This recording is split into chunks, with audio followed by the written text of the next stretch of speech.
إذاعة جمهورية مصر العربية من القاهرة.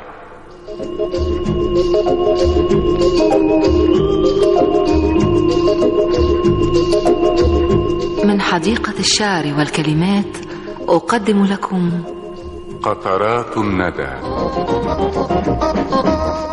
لمحة شاعرة نقدمها لكم كل صباح.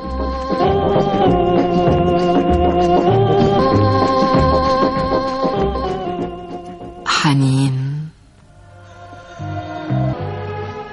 أحن إلى شبح يلمح بعيني، أطيافه تمرح.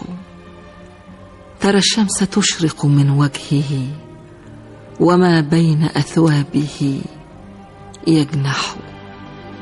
رضي السمات، كأن الضمير على وجهه ألقا يطفح، كأن العبير بأردانه على كل خاطرة ينفح، كأن بريق المنى والهنا بعينيه عن كوكب يقدح، كأن الغضون على وجنتيه يكن بها نغم مفرح، كأن بهامته منبعا من النور أو جمرة تجدح، كأن فنارا على كاهل ينار به عالم أفسح، كأن الوجوه على ضوئه تلوح فتحسن أو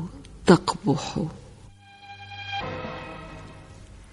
يداعبني إذ تجد الخطوب، فأمزح منها كما يمزح، يشد جناني بعزماته، ودمعي ببسماته يمسح. أحن له، وكأن الحياة خضراء من دونه صحصح. أحن له، وأحب الكرى لسانحة منه قد تسنح. فيا ليتني بعض أنفاسه لأمنح منهن ما يمنح، ويا ليتني ذرة عنده لأسبح في فلك يسبح. أحن إلى شبح يلمح بعيني، أطيافه تمرح.